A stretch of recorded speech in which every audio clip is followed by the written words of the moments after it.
Oke, apa yang kelihatan? Tes. Lagi Apa loading, yang Pak. loading? Nah, ini udah ada, Pak. Udah? Ya. Apa? Bacanya apa? Kebijakan moneter. Oke, ya, kita lanjutkan kuliah kita. Jadi sebetulnya kalau di ekonomi makro banyak pertanyaan ya. Jadi mahasiswa-mahasiswa ekonomi makro pertanyaannya ada pertanyaan yang krusial kayak gini. Jadi Pak, saya belajar ekonomi makro katanya pemerintah bisa mempengaruhi atau mengendalikan perekonomian di negaranya. Caranya gimana sih Pak? Kok belajarnya dari kemarin inflasi, pendapatan nasional dan sebagainya ya. Jadi maka itu kenapa kebijakan moneter dan kebijakan fiskal dipisahkan. Saya ngajar setelah kemarin ya. Sekarang masuk ke aftermath. Sebetulnya yang terpenting adalah dua ini kalau di ekonomi makro, yaitu bagaimana pemerintah harus segera melakukan kebijakan di masalah-masalah ekonomi jangka pendek. Ya, kalau di ekonomi jangka panjang kan pemerintah bisa melakukan berbagai strategi-strategi dalam jangka panjang, contohnya infrastruktur dan sebagainya. Tapi kalau sekarang masalah pandemi gimana? Tiba-tiba kurs melemah, tiba-tiba kurs terlalu kuat, bagaimana? Ya, tiba-tiba inflasi tinggi, bagaimana pemerintah? Jadi sebetulnya intinya, jadi bukan kalau saya ya, saya sebagai dosen ekonomi, saya menginginkan Anda keluar kelas ini tahu gitu cara mengendalikan ekonomi yang dilakukan oleh pemerintah bagaimana? Pisau analisanya apa? Ya, jadi itu dulu baru masuk ke matematika. Maka itu saya di UKI saya sangat coba saya hindari yang namanya matematika. Ya, tapi Anda tahu bagaimana caranya. Ya, baru tahu caranya tentu Anda lakukan yang namanya analisis model. Itu lanjutannya. Ya, analisis model membuat model matematikanya apa yang harus di-shock supaya perekonomian misalnya kembali ke equilibrium ya, kembali ke semula setelah pandemi ya.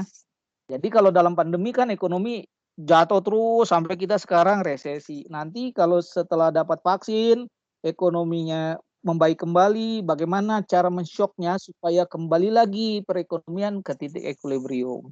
Memang dalam pelajarannya kita sudah belajar bahwa akan pelan-pelan ekonomi sampai ke titik equilibrium. Tapi sepelan apa? Udah keburu mati. Nah, inilah tugas pemerintah. Ya, ahli-ahli kebijakan di pemerintah. Kalau kita kan dosen cuman kasih tahu begini loh, tapi tetap itunya kebijakan gongnya tanda tangannya itu dipegang di tangan para pemangku kebijakan ekonomi. Ya contohnya Bank Sentral ya, Gubernur Bank Sentral, Menteri Keuangan, Menteri Perekonomian dan sebagainya. Ya. Jadi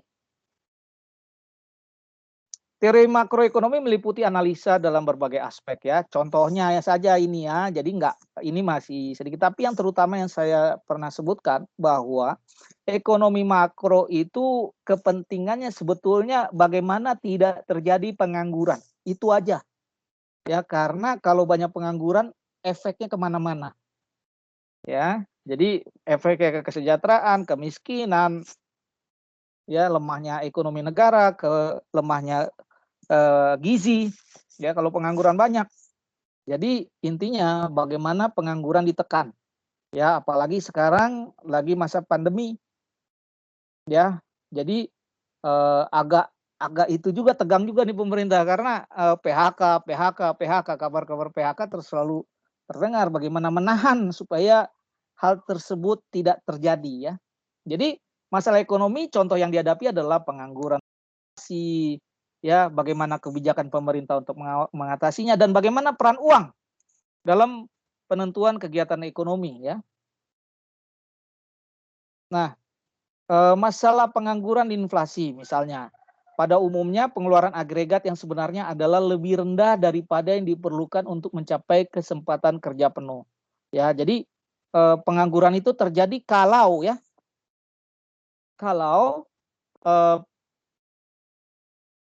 pengeluaran agregatnya sebenarnya lebih rendah daripada yang diperlukan mencapai kesempatan kerja penuh. Jadi kan sering Anda baca ya, Anda harusnya baca. Kenapa? Karena Anda adalah sedang belajar, jadi banyaklah membaca. Ya di sosmed jangan baca masalah K-pop aja ya, atau masalah Nikita Mirzani ya, atau masalah 19 detik ya. Ya 19 detik, 30 detik ya, whatever that ya. Tapi juga baca kenapa pemerintah sekarang menganjurkan orang-orang kaya untuk belanja ya. Tolong orang kaya jangan berhemat ya. Anda harus menjelaskan kenapa disuruh nggak berhemat gitu ya. Karena apa? Pengeluaran agregatnya jadi lebih rendah sekarang karena pengeluaran agregat belanja-belanja masyarakat itu sangat rendah sehingga produksi jadi berkurang, produksi berkurang akhirnya banyak PHK, banyak pengangguran. Atau ada juga permintaan agregatnya melebihi kemampuan perekonomian.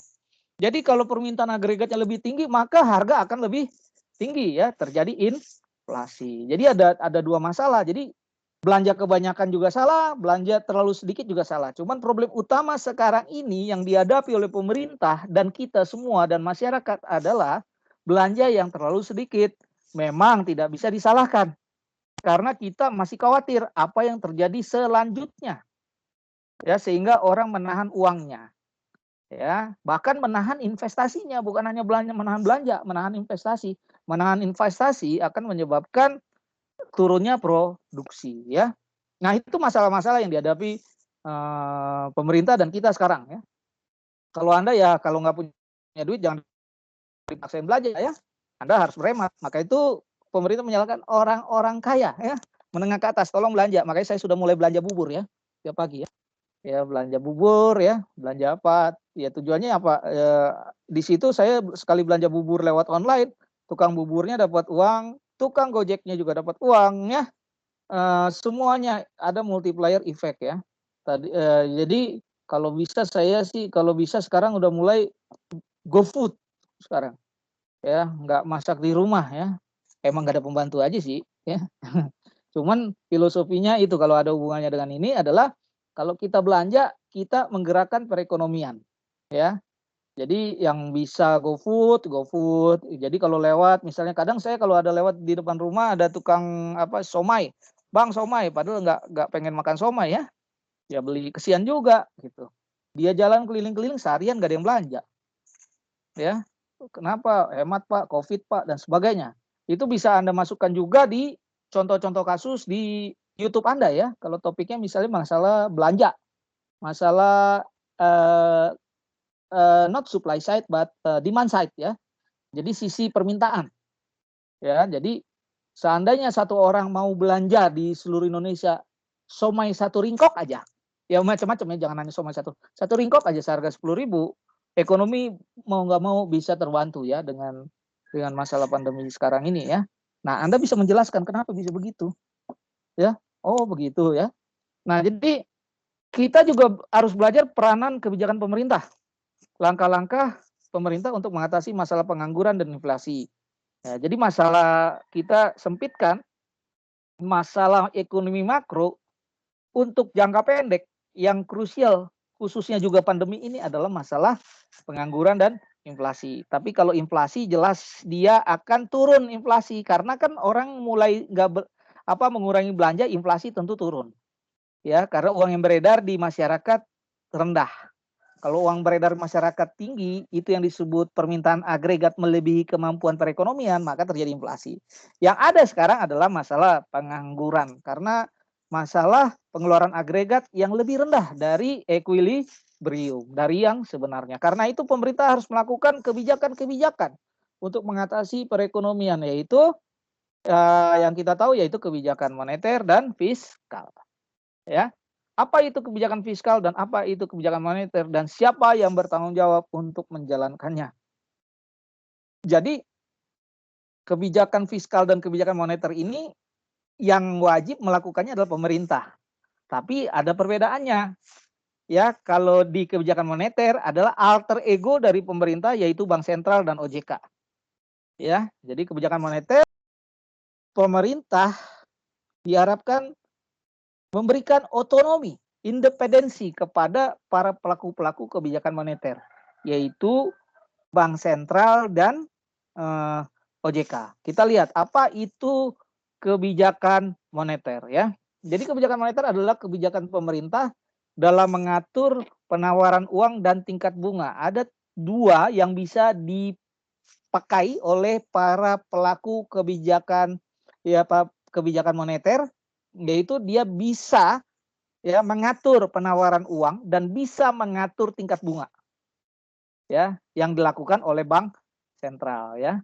Nah, kebijakan moneter merupakan kebijakan otoritas moneter atau bank sentral dalam bentuk pengendalian besaran moneter untuk mencapai perkembangan kegiatan perekonomian yang diinginkan ya. Jadi kelihatan bahwa terutama sekali kebijakan moneter itu dilakukan oleh bank sentral. Apa bedanya dengan OJK? Jadi OJK ini adalah sebetulnya lembaga yang baru ya, yang baru keluar setelah eh,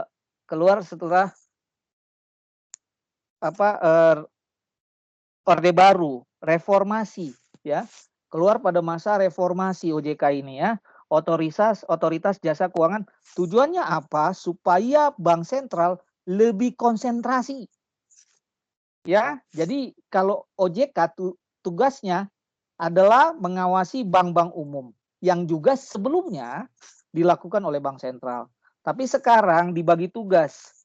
OJK ditugaskan untuk mengawasi bank-bank umum dan kebijakan moneter itu konsentrasi dilakukan oleh bank sentral. Ya, jadi bank sentral sekarang sudah berkonsentrasi. Tugasnya untuk apa? Yang tadi yaitu mengatur penawaran uang dan tingkat bunga. Jadi pengawasan bank umum sudah dilakukan oleh OJK atau otoritas jasa keuangan ya. Nah, jadi ada konsep yang dipakai dalam melakukan kebijakan moneter yaitu jumlah uang beredar versus kebijakan moneter ya. Jadi ketika jumlah uang beredar berapa, maka lakukan kebijakan. Jadi pemerintah benar-benar mencari titik equilibrium di mana berapa jumlah uang beredar yang terbaik di masyarakat. Kalau kebanyakan harus ditarik. Kalau kekurangan harus dikeluarkan. Caranya gimana? Cetak uang. Nggak gitu ya, nggak begitu ya. Jadi jumlah uang beredar atau money supply adalah jumlah uang yang tersedia. Nah, kontrol atas jumlah uang yang beredar tersebut disebutlah kebijakan moneter atau monetary policy. Jadi salah satu alat pisau yang dilakukan oleh bank sentral adalah menjaga jumlah uang yang beredar atau money supply ya.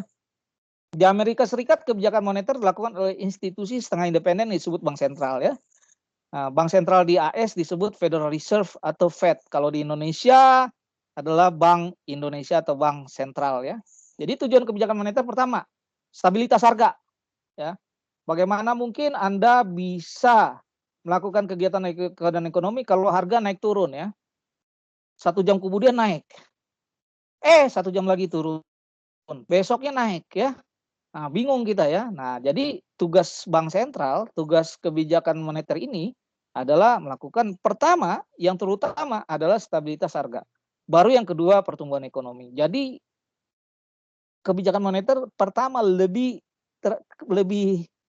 penting, lebih dominan terhadap kebijakan jangka pendek.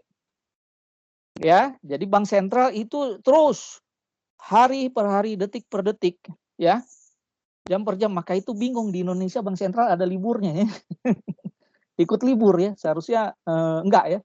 Kok pas libur bingung ya. Bank juga libur. Padahal pas libur orang bepergian, ambil duit dan sebagainya ya. Nah, itu ya. Jadi sebetulnya nggak pernah libur nih. Ya tugas bank sentral nggak pernah libur. Detik per detik dia harus perhatikan bagaimana harga yang terjadi di Indonesia dan bagaimana kalau pertumbuhan ekonomi itu adalah tujuan nomor 2. Nomor 3 adalah perluasan kesempatan kerja. Artinya dampak tidak langsungnya ya. Jadi dengan dia melakukan stabilitas harga, dampak tidak langsungnya adalah diharapkan lapangan kerja jadi meningkat ya, high employment. Keempat, keseimbangan neraca pembayaran, nah terutama juga ya. Jadi mereka juga harus melihat jam per jam, detik per detik keseimbangan neraca pembayaran. Lebih baik 0 ya, seimbang. Ekspor sama dengan impor ya. Jangan juga kelebihan ekspor, jangan juga kelebihan impor. Sebaik-baiknya ekonomi adalah seimbang. ya, karena efisiensi yang saya ajarkan bahwa tujuan ekonomi adalah efisien. Efisien itu di mana tidak bisa bergerak lagi, yaitu sama dengan nol. Jadi ekspor sama impor ya. Yang kelima, stabilitas financial markets ya. Jadi di pasarnya ya, stabilitas pasar keuangan. Dia nggak lihat pasar-pasar jenis lain kalau moneter, tapi dia lihat bagaimana stabilitas pasar-pasar keuangan ya. Contoh, dia juga selalu memperhatikan pasar saham, pasar kurs ya, pasar valuta asing ya, kurs ya, dan sebagainya. Lalu stabilitas pasar valuta asing yang tadi saya sudah sebutkan ya. Nah, kebijakan moneter dibedakan dua. Pertama yang bersifat kuantitatif dan yang kedua adalah kualitatif. Ya, jadi bukan hanya kuantitatif saja tugasnya eh, tugasnya Bank Sentral, tapi juga kualitatif. Seperti gini, analoginya KPK itu tugasnya dua, bukan hanya menangkap tapi juga mencegah ya. Jadi kalau kuantitatifnya berapa jumlah yang sudah ditangkap, berapa jumlah uang yang yang diselamatkan, secara kualitatif mereka juga harus lakukan pencegahan-pencegahan. Ditangkap banyak, korupsi banyak ya. Salah juga ya. Oke. Nah, ada apa kebijakan kuantitatif, yaitu kebijakan umum yang bertujuan untuk mempengaruhi jumlah penawaran uang dan tingkat bunga dalam perekonomian. Jadi dia pakailah kekuasaannya untuk melakukan jumlah penawaran uang dan tingkat bunga. Ya, berapa uang yang beredar di masyarakat dan tingkat bunga berapa yang untuk merangsang terjadinya investasi dan sebagainya.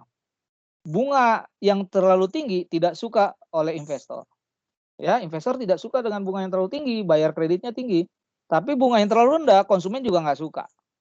Ya, kalau bunga rendah, lu nabung nggak? Ah, males, bunganya rendah. Nah, bahaya kan kalau udah nggak ada tabungan, berarti nggak ada modal untuk melakukan kredit. Ya, jadi tingkat bunga juga harus dijaga seimbang. Penawaran uang juga jangan sampai terlalu banyak dan juga jangan sampai terlalu rendah. Dua variabel inilah yang dipakai oleh bank sentral. Ya, kalau inflasi terlalu tinggi, logikanya apa? Kalau inflasi terlalu tinggi, jumlah uangnya beredar terlalu besar, ya. Nanti contoh-contoh di ujian begitu, ada contoh kasus. Inflasi tinggi nih, bagaimana cara bank sentral untuk menurunkannya? Berarti kalau inflasi tinggi, jumlah uang yang beredar terlalu banyak, ya ditarik. Cara ditarik gimana? Naikkan suku bunga. Kenapa naik suku bunga? Karena orang akan menabung, ya. Suku bunga dinaikin, orang menabung. Orang menabung, jumlah uang beredar akan turun. Ya, jumlah uang beredar akan turun, ya. Jadi inflasi ikut turun karena jumlah uang yang beredarnya seimbang dengan jumlah barang. Ya, itu yang dilakukan ya. Jadi yang dilakukan di strategi kuantitatif oleh bank sentral yaitu dalam mempengaruhi jumlah penawaran uang dan tingkat bunga dalam perekonomian, ya. Nah, kebijakan moneter yang bersifat kualitatif yaitu ya bujuk-bujukin ya, ngawasin pinjaman secara selektif, menentukan jenis pinjaman mana yang harus dikurangi atau digalakkan ya. Jadi kelihatan nih, wah ini misalnya pinjaman kredit itu banyak banyak berpihak kepada pengusaha besar ya. Lalu Bank Sentral bilang, "Bro, UKM kasih juga dong pinjaman gitu ya." Karena kan nggak bisa Bank Sentral langsung ngasih kebijakan atau ngasih sanksi ya. Emangnya salah kalau dia pinjamin ke perusahaan besar, ya, tidak peduli dengan perusahaan kecil, nggak salah ya, itulah yang namanya perbankan. Nah, mau nggak mau bank sentral melakukan ya qualitative action, ya, pengawasan pinjaman secara selektif supaya risiko rendah, ya, jangan sembarangan memberikan pinjaman ya dan sebagainya. Misalnya juga melakukan pembunuhan moral ya. Bank sentral mengadakan pertemuan langsung dengan pimpinan-pimpinan bank umum untuk meminta bank umum melakukan langkah-langkah tertentu. Nah, ini sudah dilakukan oleh OJK sepertinya ya.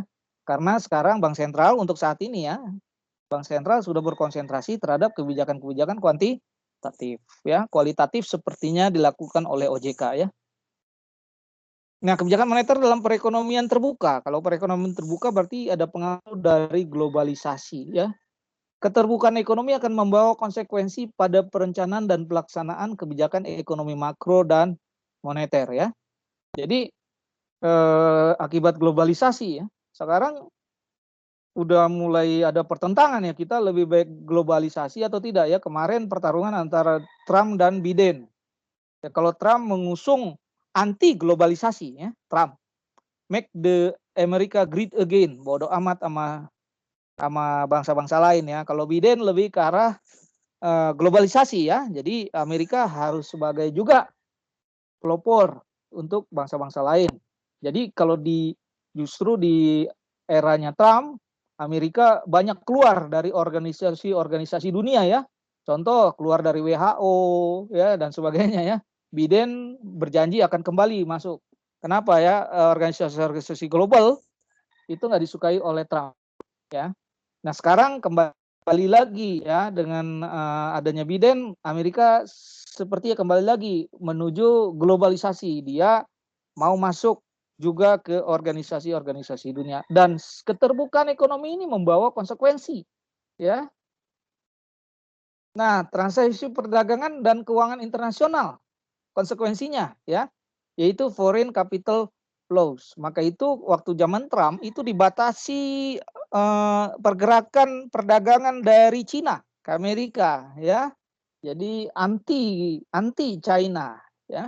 Kita nggak tahu kebijakan dari Biden ya. Nah, apa? Karena foreign capital flows mempengaruhi sekali dampak terhadap perekonomian lokal atau negara ya.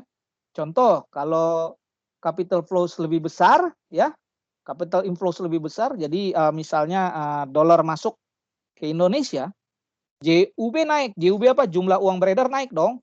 Iya dong, tadinya kan sekian naik masuk dolar, maka akan terjadi contractionary policy ya. Ya. Nah, jadi kalau capital outflows-nya naik ya, jadi keluar semua keluar semua eh, keluar semua uang, maka jumlah uang beredar turun. Itu disebut expansionary policy. Maksudnya gini ya. Jadi kalau ekspansi ya, kalau ekspansi maka jumlah uang yang beredar di dalam negeri naik. Ya, kalau kontraksi jumlah uang beredar di dalam negeri diturunkan ya. Kalau ekspansi jumlah uang beredar di dalam negeri dinaikkan, kalau kontraksi jumlah uang beredar di dalam negeri diturunkan. Kenapa? Karena tergantung dari jumlah kapital yang masuk ya. Kalau kapital masuk terlalu besar maka jumlah uang diturunkan. Maka dilakukan kontraksi, kebijakan kontraksi ya. Kalau jumlah uang beredar yang di dalam negerinya keluar banyak, maka harus dilakukan kebijakan ekspansi. Oke, masih kelihatan nggak itunya? Tes, masih kelihatan nggak PowerPoint-nya? Enggak, Pak. Hilang tadi ya?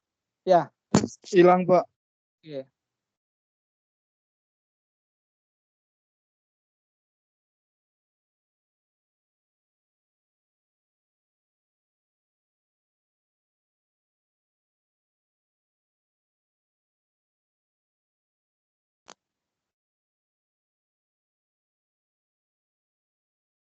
Udah muncul, Pak.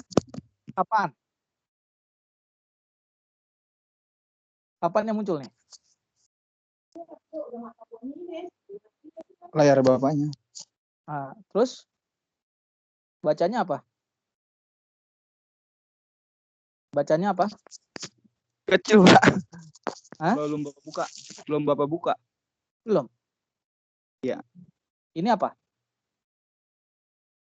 Nggak ada. Itu, Pak. Apa minggu kebijakan? Hah? Belum dibuka tapi, Pak. Belum dibuka. Belum dibuka. Iya. Oh.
Oke, apa yang kelihatan? Tes. Ini PPT Pak. Tapi masih loading Pak. Oh, masih loading. Oke.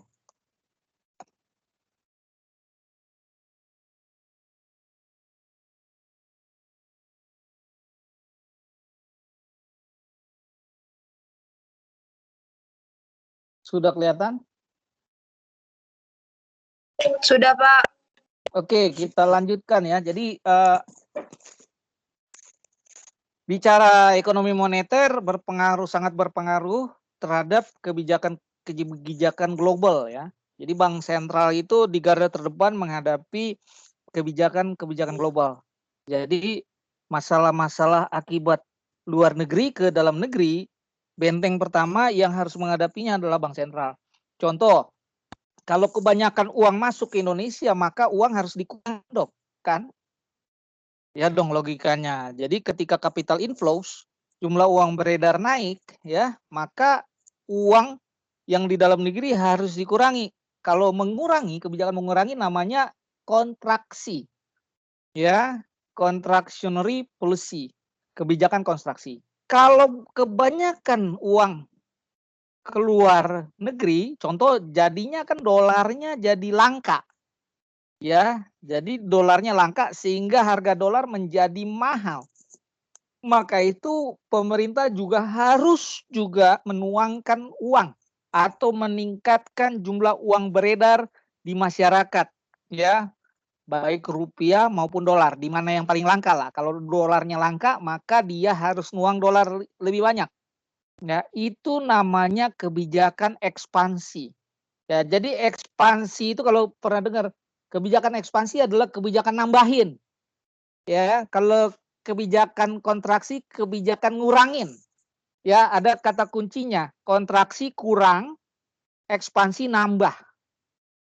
Nah, sekarang pertumbuhan ekonomi kita sedang kontraksi atau sedang ekspansi. Jadi kebijakan ekonomi kita sekarang sedang kontraksi karena berkurang. Ya, pertumbuhan ekonomi kita. Ya, perekonomian kita sekarang sedang kontraksi karena pertumbuhan ekonomi kita berkurang. Ya, kalau perekonomian kita nambah, misalnya plus 5%, maka pertumbuhan ekonomi kita terjadi ekspansi.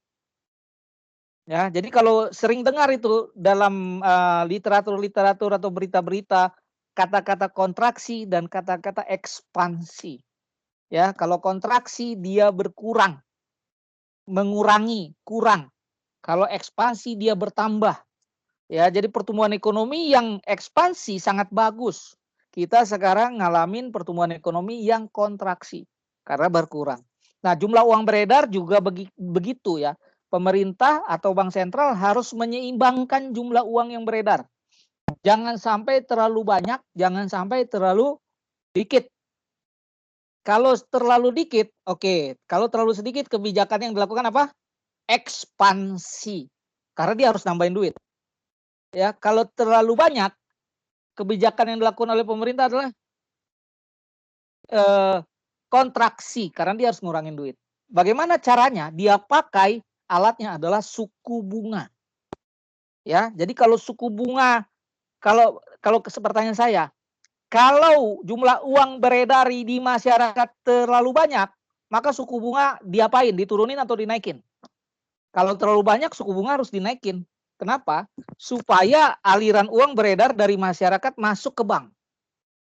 Ya, orang jadi lebih senang menabung karena suku bunga tinggi. Ya, nah, jadi jumlah uang beredar di masyarakat jadi berkurang. Tapi kalau jumlah uang beredar masyarakat rendah, apa yang dilakukan pemerintah? Lakukan ya penurunan suku bunga. Ya, suku bunga diturunin, maka ngapain sih kita nabung? Akhirnya kita ambil, lebih baik kita invest ya. Daripada gua nabung, lebih baik gue beli emas, ya kan? Beli emas, invest, perusahaan-perusahaan emas naik ya.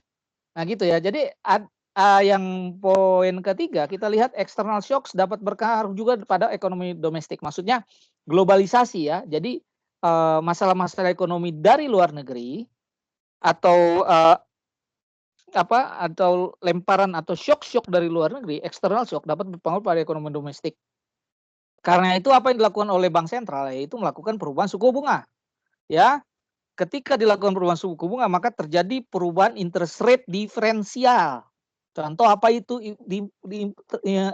interest rate diferensial? Perbedaan dari suku bunga, ya. Kalau suku bunga di Indonesia lebih menarik daripada suku bunga di Singapura, tentunya investor-investor asing akan masukkan uang ke Indonesia, ya. Nah, gitu. Jadi kalau misalnya kita mau mau masukkan uang dari luar negeri ke Indonesia, maka suku bunga di Indonesia dinaikkan ya.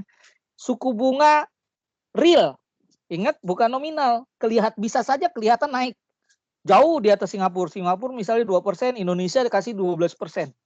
Tapi realnya bisa saja kan Singapura lebih menarik ya. Pertama, 2%-nya si Singapura real, 12%-nya Indonesia masih nominal. Realnya mungkin 1%.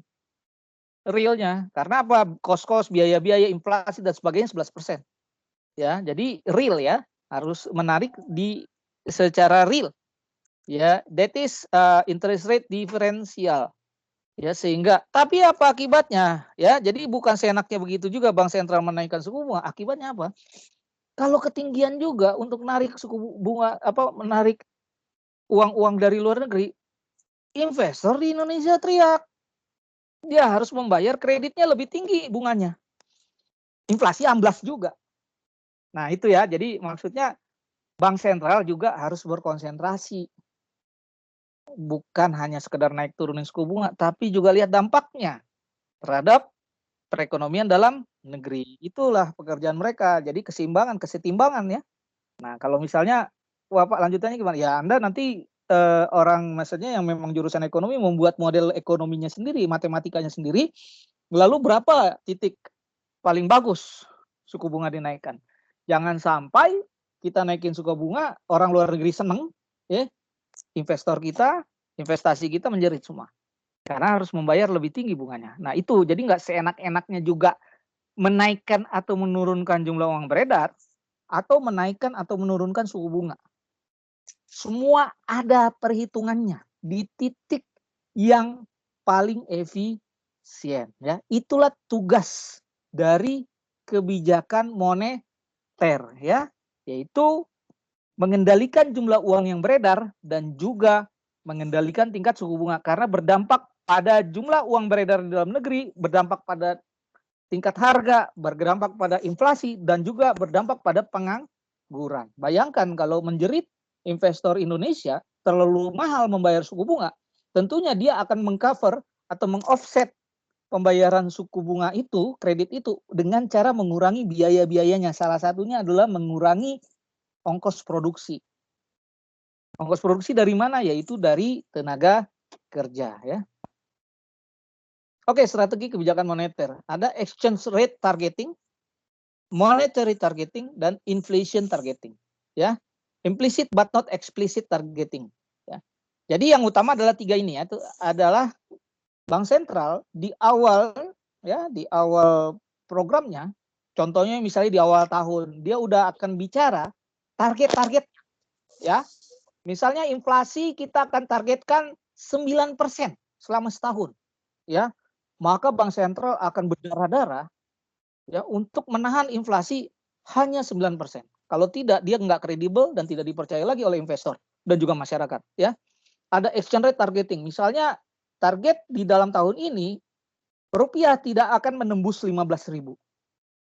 ya, itu exchange rate targeting, ya. Rupiah tidak akan menembus 15.000. Maka bank sentral akan sangat terus dia konsisten jagain kalau misalnya dikit udah 14.900 dia akan melakukan berbagai strategi supaya jangan sampai menembus atau menyentuh titik 15.000. Kalau targetnya memang 15.000. Bisa kita lihat dari mana? Kita lihat dari pembacaan RAPBN ya di tahun sebelumnya. Di tahun sebelumnya kan anggaran pembelanjaan negara kan ditetapkan dengan indikator-indikator makro ya. Jadi misalnya kita Sri Mulyani menargetkan bahwa APBN misalnya 3.000 triliun dengan target ekonomi makro inflasi sekian, kurs sekian, apa sekian ya. Jadi itu yang harus dijaga oleh bank sentral. Kalaupun mau dirubah harus dirubah juga dengan yang namanya perubahan RAPBN, undang-undang lagi harus dirapatkan ke DPR ya. Jadi ada exchange rate targeting, monetary targeting, inflation targeting ya. Monetary targeting besaran-besaran moneter yang ditargetkan. Apa saja ya, misalnya pertumbuhan ekonomi 5%. Ya, jangan sampai di bawah 5%. Nah, dengan jumlah uang beredar sekian.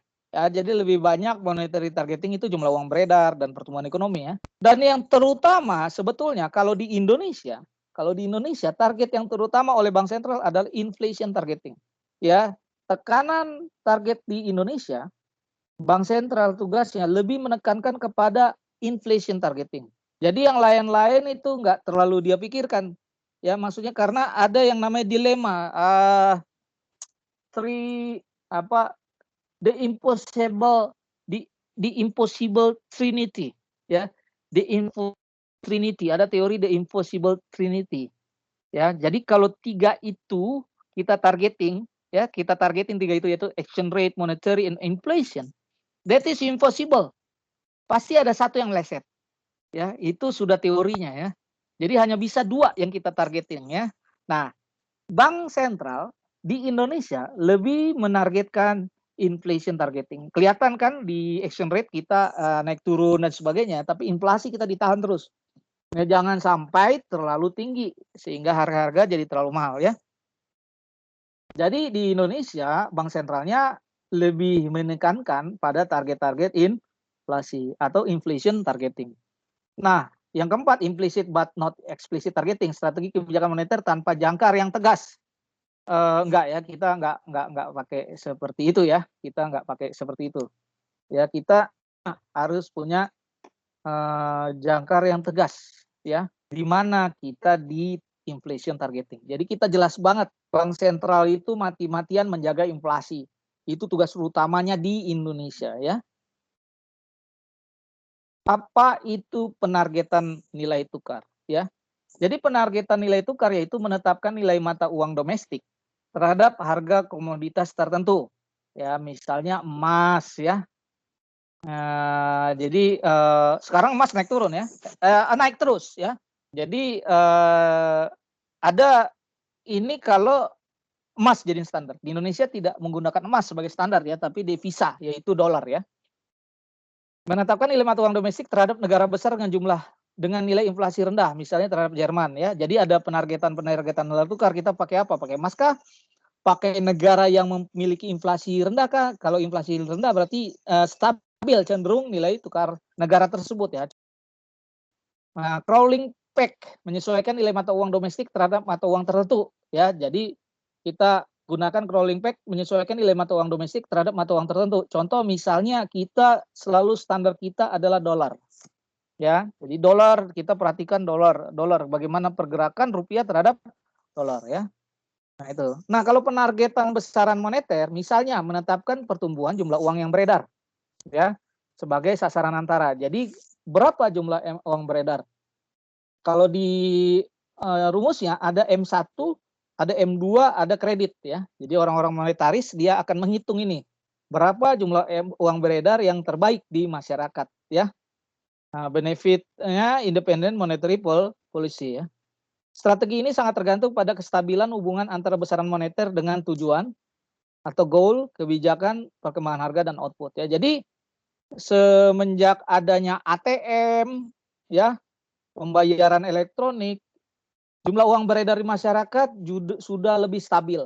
Kenapa? Karena pembayarannya udah tidak keluar ya, tidak keluar dari bank ya. Kalau kita kan belanja teh botol, kita ambil uang di bank dari ATM, lalu kita belanja teh botol. Tapi sekarang udah banyak menggunakan elektronik ya. Kita belanja pakai debit ya. Kita bayar uang tol pakai flash. Kita bayar parkir pakai flash ya. Kita bayar makan pakai GoFood. Ya, itu menyebabkan jumlah uang yang beredar di masyarakat menjadi lebih stabil. Walaupun variabel tersebut ya masih lebih besar yang beredar di masyarakat ya. Ya karena pembayaran yang terjadi masyarakat masih lebih besar daripada debit, kredit dan sebagainya ya. Oke, nah apa itu kalau penargetan di inflasi? Inilah yang utama yang dilakukan oleh Bank Sentral di Indonesia ya. Mengumumkan kepada publik mengenai target inflasi jangka menengah dan komitmen dari Bank Sentral untuk mencapai stabilitas harga sebagai tujuan jangka panjang kebijakan moneter ya. Jadi di awal sudah disebutkan target kita tahun ini adalah 9% misalnya. Jadi para investor, para pelaku ekonomi udah ngerti, oh 9%. Berarti harga-harga naiknya 9%. Ya, apapun yang terjadi nanti pasti Bank Sentral akan melakukan strategi kalau lewat. Jadi kita aman ya. Tenanglah, harga nggak naik, paling naiknya juga 9% gitu ya.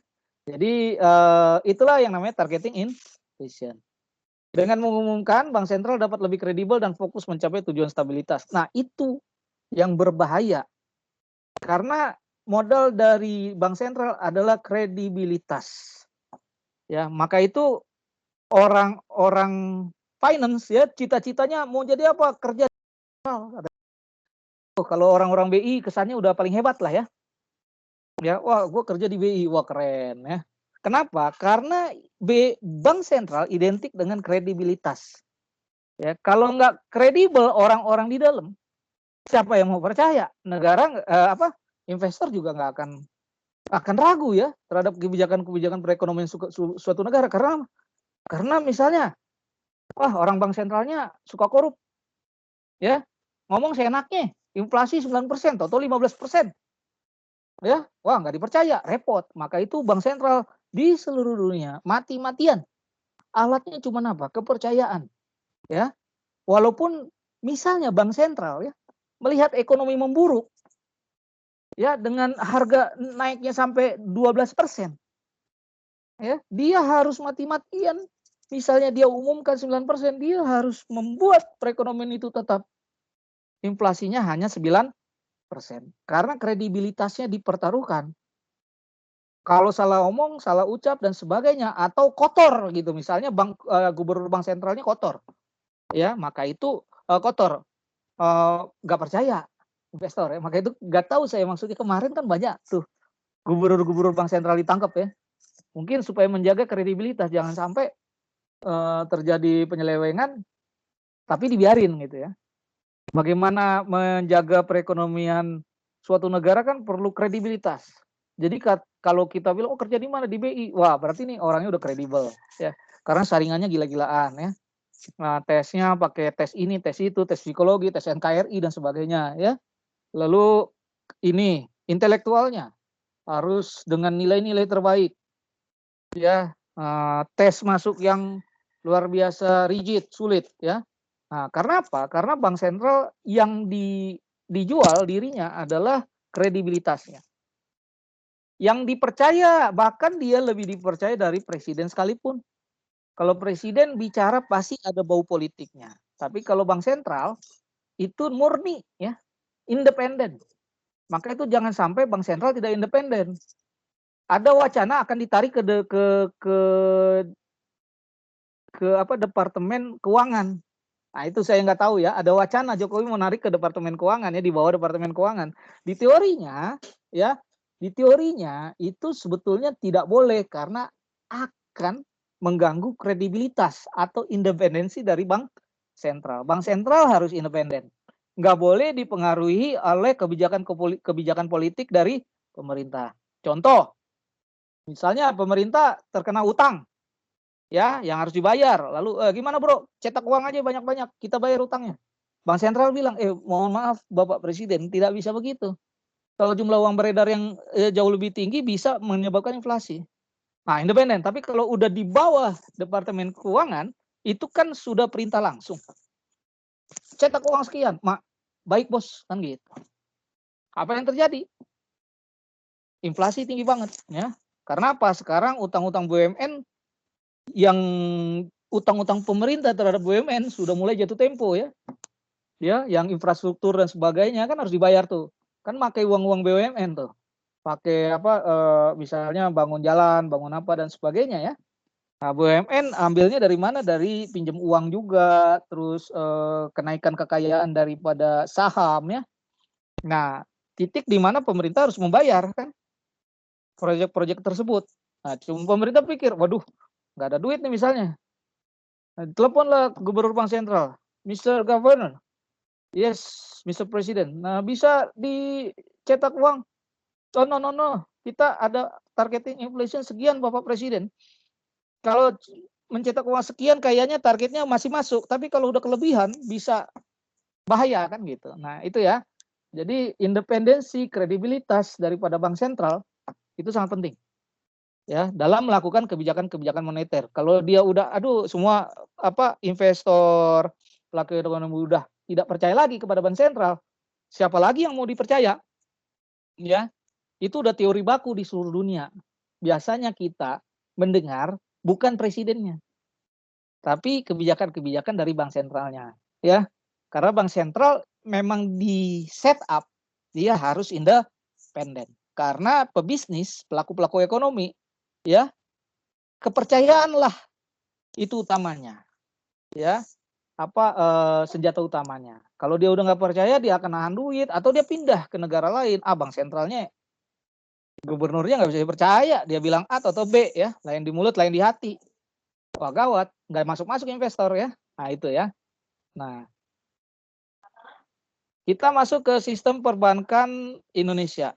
Nah, ini bisa Anda pelajari sendiri, ya. Jadi di dua topik berikutnya adalah Bank Indonesia dan OJK.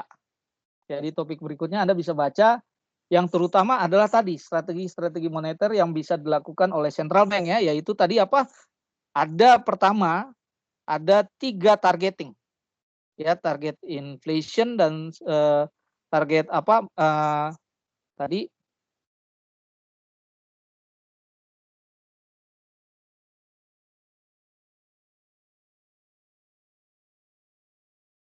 Nah, exchange rate targeting, monetary targeting, and inflation targeting. Ya. Jadi ada kebijakan 3. Nah, ada kebijakan 4 yang tadi, yaitu implicit but not explicit targeting. Jadi strategi kebijakan moneter tanpa jangkar yang tegas. Jadi tidak transparan. Ya, kadang ini terjadi di The Fed Amerika. Maka itu ini kadang katanya mau naikin suku bunga, kok nggak naik-naik, ya. Ingat gak yang kita semua dolar keluar dari Indonesia mau menuju, semua pulang kampung ke Amerika karena dengar-dengar akan naik suku bunga. Jadi kan lebih senang dia nanam di Amerika yang menaikkan suku bunga daripada di Indonesia yang risikonya tinggi. Tahu-tahu nggak naik-naik, ya. Nah, itu suka dilakukan oleh Amerika, itu kebijakan keempat itu, ya, implicit but not explicit targeting, ya. Strategi kebijakan moneter tanpa jangkar yang tegas. Kalau Indonesia lebih menekankan yang ketiga, inflation targeting, ya. Nah, yang dilakukan apa? Yaitu tadi 2 strategi itu, yaitu tadi jumlah uang yang beredar dan suku bunga, ya. Jumlah uang yang beredar dan suku bunga, ya. Yaitu kebijakan moneter yang bersifat kuantitatif, bertujuan mempengaruhi jumlah penawaran uang dan tingkat suku bunga dalam perekonomian. Itulah senjata atau alat kebijakan yang dilakukan dalam kebijakan moneter, yaitu menargetkan apa yang menjadi target utama dari bank sentral, apakah itu monetary targeting atau exchange rate targeting atau inflation targeting atau not explicit targeting, not explicit, ya. Nah, caranya lakukan itu adalah menggerak-gerakkan jumlah uang beredar atau jumlah penawaran uang dan tingkat suku bunga dalam perekonomian. Kalau ada pertanyaan di ujian, nanti bagaimana caranya? Anda yang gerak-gerakan itu, Anda gerak-gerakan jumlah uang beredarnya, Pak, terlalu tinggi, Pak, tarik. Kalau menarik jumlah uang beredar berarti kontraksi policy. Kalau nambahin jumlah uang beredar berarti ekspansi policy. Ya, dengan caranya naik turunin suku bunga. Nah, siapa yang terlibat? Adalah Bank Indonesia, ya. Bank Indonesia melakukan kuantitatif, banyak kan ya ini yang tadi. Bank Indonesia lakukan kebijakan moneter kuantitatif, Bank OJK lebih ke arah kualitatif, yaitu pengawasan terhadap bank-bank umum, ya. Nah, dua topik berikutnya adalah mengenai Bank Indonesia dan OJK itu tersendiri ya. Anda bisa mempelajarinya sendiri dari PowerPoint yang ada ya. Dan juga akan dimasukkan nanti di topik yang Anda bahas dalam tugas kelompok ya. Nah, ini Anda belajar tentang Bank Indonesia, yaitu sistem keuangan dan perbankan di Indonesia, tugas-tugas Bank Indonesia, pengaturan dan pengawasan perbankan, dan arah kebijakan perbankan Indonesia ya. Nah ya, ada konsep sistem keuangan ya, kedudukan perbankan dalam sistem perekonomian, aliran dana ya, risiko bank, ada manfaat bank ya, kondisi sistem keuangan Indonesia ya, bank mendominasi sistem keuangan. Nanti ada tugas tersendiri ini untuk tugas kelompok ya, untuk membahas ini ya.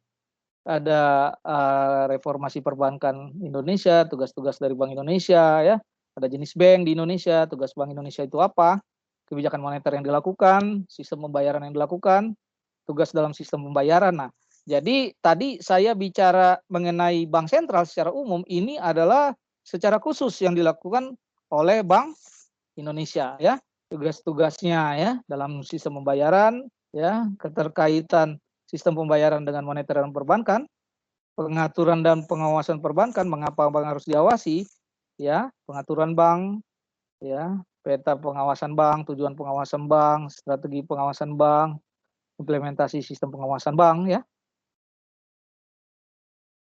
siklus pengawasan bank ya, pemeriksaan berdasarkan risiko ya, individual arah kebijakan perbankan ya, arsitektur perbankan Indonesia, ada 6 pilar API ya, program utama API, sasaran kebijakan API, penguatan struktur perbankan nasional ya, ada Basel ya, Basel 2, Basel itu adalah syarat-syarat perbankan yang udah kita setujui di dunia internasional ya, bank-bank yang bagus tuh kayak mana, risikonya gimana, modalnya gimana ya, itu dari konferensi Basel. Ada roadmap Basel 2 ya, otoritas jasa keuangan. Nah, lalu topik berikutnya adalah OJK ini ya, otoritas jasa keuangan. Jadi sebagian yang tadi kan pengawasan bank dan sebagainya itu sudah diambil OJK sekarang. Tadi itu Bank Indonesia secara umum sebelum adanya OJK, sekarang ada OJK ya, yaitu melakukan pengawasan terpisah ya, versus pengawasan di bawah bank sentral ya. Jadi terjadi perubahan tugas bank sentral setelah krisis ya. Setelah krisis, jadi perlunya adanya lembaga khusus untuk mengawasi bandelnya bank-bank umum di Indonesia. Kalau Bank Indonesia juga ikut ngawasin, dia tidak terkonsentrasi dengan kebijakan-kebijakan moneter yang tadi kita pelajari ya. Ya, bagaimana menjaga stabilitas harga ya, lalu jumlah uang yang beredar, tingkat suku bunga ya. Nah, jadi pengawasan kualitatif ke bank-bank umum itu udah diserahkan ke OJK saat ini ya. Bagaimana, mengapa ya, rasionalisasi mengapa OJK didirikan. Dulu lembaga pengawas jasa keuangan ya, FIDE Undang-Undang BI ya, dulu BI ya. Jadi sebelum krisis pengawasan bank oleh Bank Indonesia dianggap pandang gagal, maka itu ada keinginan untuk integrasi pengawasan sektor keuangan dalam satu atap karena meningkatnya financial conglomeration di Indonesia. Jadi bank-bank umum semakin besar ya, semakin besar, BCA semakin besar dan sebagainya, perlu lembaga khusus untuk mengawasinya. Bukan hanya bank sentral. Nanti bank sentral malah tidak berpikir mengenai strategi ekonomi moneter, malah berpikir cuma ngawasin bank. Ya mohon maaf ya, duitnya banyak situ ya. Di bank-bank umum itu ya.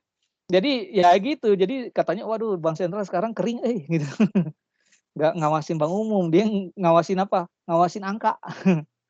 Sedangkan OJK waduh dia ngawasin uang-uang semua yang beredar ya, uang-uang beneran ya. Kayak sekarang terjadi dikotomi, wah jadi polisi enak dibanding jadi TNI kan gitu. Ini kayak gini ya terjadi, tapi memang tugasnya begitu ya. Jadi OJK memang mengawasi bank-bank umum ya. Pengawasan terpisah dan di bawah bank sentral. Apa yang terjadi ya? Kalau terpisah apa yang terjadi ya?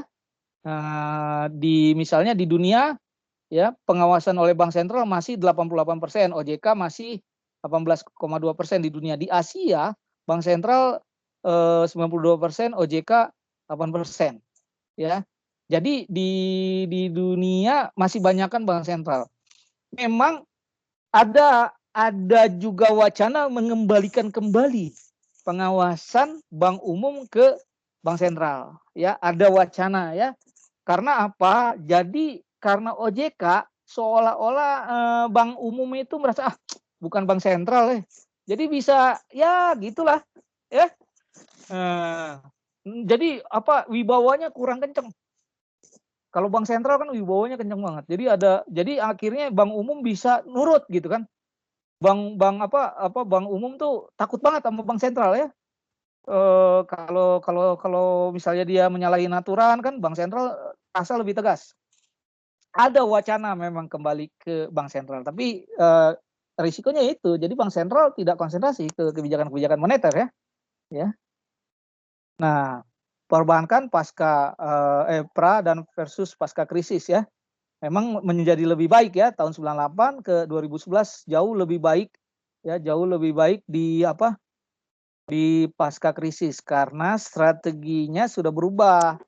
Kalau dulu return strateginya sekarang risk. Jadi kita sekarang tidak lihat returnnya dari perbankan tapi lihat dari risikonya. Jadi prudent ya semenjak Miranda Gultom menangani kebijakan-kebijakan bank sentral. Jadi dirubah arahnya, strategi kebijakan bank sentral adalah prudent. Ya, jadi lebih baik low risk. Ya, jadi pinjaman-pinjaman yang bermasalah itu jadi sekarang lebih sulit mencari pinjaman memang karena syaratnya berat. Risikonya harus rendah, ya. Dulu wah siapa aja makanya konglomerat bisa minjem tuh dulu tuh tanpa agunan ya. Sekarang nggak bisa. Ya. Lebih ke arah prudent, kehati-hatian, ya. Cakupan tugas OJK ya sekarang itu yang terbaru ya, OJK dan sebagainya ya, pengawasan di sektor perbankan, pengawasan sektor perbankan, wewenang terkait dengan tugas pengaturan dari OJK ya, koordinasi dan kerjasama, protokol koordinasi. Nah, kalian bisa baca sendiri ya, bagaimana juga tantangan ke depan ya, pemeliharaan stabilitas sistem keuangan. Nah, semua ini pasti di teori ekonomi moneter itu harus dipelajari ya. Kita karena makro dan sepintas ya kita lebih ke arah apa kebijakan yang diberikan. Jangan sampai kalau ditanya di ujian kebijakan yang harus dilakukan itu nggak tahu. Ya, oke, all about OJK kalian nggak tahu, it's okay ya karena ada mata kuliahnya sendiri dan ada orang-orang yang sendiri mempelajari ya, orang-orang ekonomi. Di ekonomi juga udah lebih tersudut lagi orang-orang monetaris ya. Ya. Jadi orang-orang yang belajar mengenai ekonomi moneter. Memang di ekonomi yang paling populer ya konsentrasi ilmunya di moneter ya. Karena apa? Karena berhubungan dengan uang ya dibandingkan konsentrasi yang berhubungan dengan strategi-strategi kebijakan ekonomi jangka panjang ya. Ya, jadi konsentrasi yang strategi kebijakan ekonomi jangka pendek itu lebih banyak mahasiswanya. Seperti ini moneter ya. Jadi banyak mahasiswanya ya yang mempelajari ini ya. Tantangan kedepannya ya. Lalu bagaimana memelihara stabilitas sistem keuangan ya. Sekian dan terima kasih. Jadi sebetulnya hari ini kita belajar mengenai bagaimana kebijakan moneter yang dilakukan oleh pemerintah. AK atau alter egonya adalah bank sentral. Ya, kenapa? Karena untuk memelihara yang namanya independensi. Ya, yang memelihara independensi dari bank sentral untuk berkonsentrasi menangani masalah-masalah ekonomi makro. Bahkan dia juga sudah dipisah untuk mengawasi bank umum dilakukan oleh lembaga tersendiri yang namanya OJK di Indonesia, Otoritas Jasa Keuangan. Apa yang dilakukan adalah menjaga stabilitas moneter, yaitu menggerak-gerakkan jumlah uang yang beredar dan tingkat suku. Jadi alatnya yang dipakai itu ya. Apa yang alat dipakai? Yaitu jumlah uang yang beredar dan tingkat suku bunga. Central Bank memiliki kuasa ya di bawah undang-undang untuk mengatur jumlah uang yang beredar dan tingkat suku bunga. Jadi suku bunga bank umum itu akan mengacu kepada suku bunga central bank. Bagaimana mungkin suku bunga diturunkan kalau central banknya sendiri kagak nurunin suku bunganya gitu, ya? Karena the last resort of lending ya. Jadi dia adalah wilayah terakhir daripada seluruh perbankan itu central bank ya. Jadi kalau central bank mau naikin suku bunga di bank umum, dia akan naikkan dulu, maka secara kualitatif dia akan merintah kepada bank umum. Kalau naikin sih senang bank umum, dapat kredit kreditnya maksudnya naik bunga kredit naik kan doyan. Tapi yang susah kalau diturunkan ya. Kadang bank sentral sudah nurunin, bank umum lambat banget nuruninnya. Itu the price rigidity, yang teori price rigidity yang saya bilang ya. Jadi kadang ekonomi itu tidak serta-merta langsung bergerak. Ada kekakuan harga di situ ya. Pelan banget ya. Nah, itu ya. Nah, apa yang dilakukan?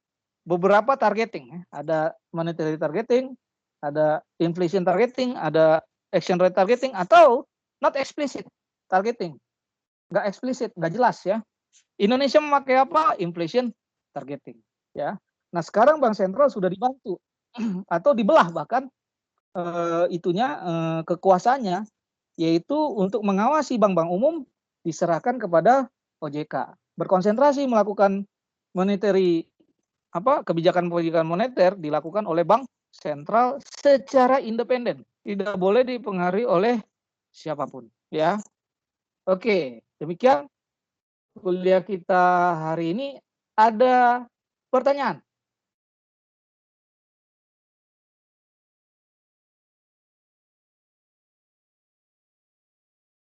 Oke, ada pertanyaan? Pak, terkait dengan tugas tadi, Pak. Halo? Ya. Oke. Itu kita kirim papernya itu dalam bentuk Word atau PDF ya, Pak? Oh, dua-duanya. Biasa kan saya terima dua-duanya. Harus dua-duanya. Berarti Word dan PDF. Dikirim tadi di mana kirimnya, Pak? Kirimnya di tim besar ini, di kelas ini. Di tim besar ini ya. Jadi jadi nanti kan ada kelompok satu dibikin filenya sendiri ya, foldernya sendiri ya. Jadi kelompok satu foldernya kelompok satu ya, bikin folder kelompok 1, 2 lagi, kirim semua ke sana ya. Tapi please bikin juga satu PDF nama-nama kelompok ya. Ya, nama-nama kelompoknya. Maksudnya kelompok 1. Jadi satu PDF, kelompok 1 nama kelompok apa, itu aja. Supaya bisa tahu saya nanti tahu-tahu dan setiap kalian kirim paper sesuai dengan paper ya, dengan metode paper ya. Ya, kalian kirim sesuai dengan metode paper, ada pendahuluan ya, ada masalah, ada pembahasan, dan ada kesimpulan. Dan ada ada di depan cover. Nah, di cover itu jangan lupa bikin nama anggota ya. Dan tulis nama anggota yang kerja ya. Oke ya, saya dosennya udah bilang, jadi jangan nanti marah-marah kok nama gue nggak dimasukin. Bikin nama anggota yang kerja ya. Jadi kadang kan kalau di saya udah pengalaman itu, saya juga mahasiswa. Kadang kita gondok juga ya. Kita tulis nama, ini kan karena kelompok. Kita tulis nama, dia nggak kerja-kerja. Tulis nama yang kerja. Jadi saya akan menilai apa yang ada di cover. Akan ada yang di cover. Kalau covernya misal dari 4 anggota hanya 3, ya 3 orang itu aja yang saya nilai. Oke ya. Jadi kalau misalnya 4-4-nya, walaupun ada 3 nggak kerja, kalian tulis 4-4-nya saya nilai. Ya, jadi saya menilai apa yang di cover. Maksudnya kalau ada 4 berarti Anda setuju bahwa 4-4-nya dia. Di setiap sekelompok akan mengirimkan satu PEP terhadap satu topik. Ya. Contohnya, misalnya topiknya tadi ekonomi makro dan mazhab ekonomi makro. Satu topik tentang ekonomi makro dan ekonomi makro. Satu topik mengenai mazhab ekonomi makro. Berarti pada minggu itu kalian harus mengerjakan 2 paper, ya, dalam bentuk PDF dan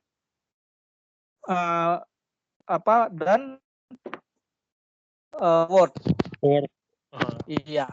Nah, kalau yang bertugas berarti ada tambahan 1 YouTube dan PowerPoint yang dikirim ke situ ya. Jadi di YouTube ditaruh, di Teams juga ditaruh itunya ya, videonya ya bagi yang mengerjakan. Jadi kalau YouTube dan PowerPoint hanya dikerjakan oleh kelompok yang ditugaskan. Tapi kalau paper dikerjakan oleh seluruh kelompok dalam bentuk PDF dan Word. Oke, clear? Ada pertanyaan lagi? Untuk Pak, kelompok maksimal untuk pengumpulan paper? maksimal pengumpulan paper ya pada saat topik itu topik itu dipresentasikan ya. Topik itu misalnya minggu depan dipresentasikan mengenai ekonomi makro dan mazhab ekonomi makro. Ya minggu depan batasnya. Jadi misalnya gini, hari Senin dipresentasikan ya Minggu jam 23.59 batasnya ya.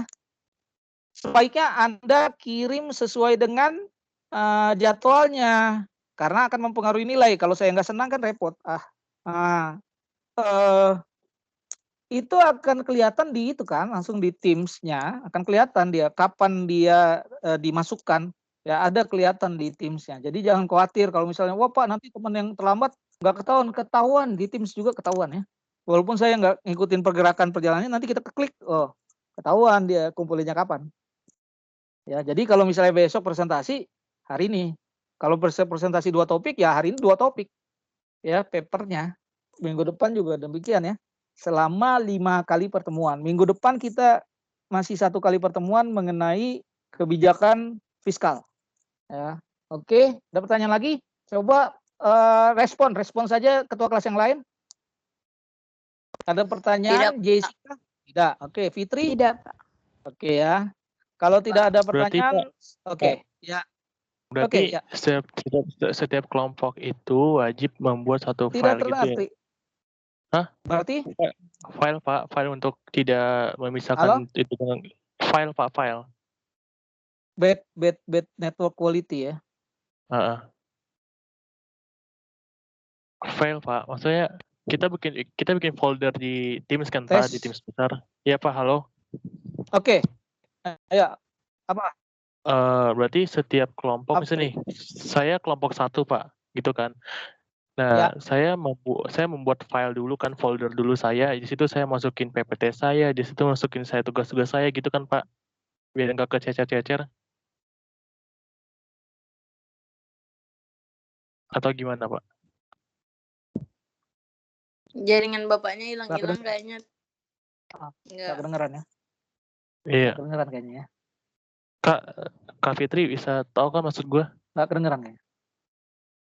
Iya, ngerti kok. Maksudnya kamu bikin file kelompok kan?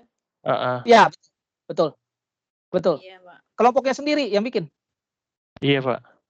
Nah, kelompoknya sendiri yang bikin. Dia kelompok 1 bikin file folder kelompok 1 di Teams ini ya, yang besar, kelas besar ya. Kelompok 2 ya, ketua kelas ingetin aja kalau Iya, Pak. bikin. Oke, Pak. Oke. Iya. Ada pertanyaan lagi? Enggak, Pak. Udah, Pak. Oke. Jika tidak ada pertanyaan, saya leave ya. Saya pencet leave di sini. Terima kasih. Selamat siang. Terima kasih, Pak. Selamat siang. Selamat siang.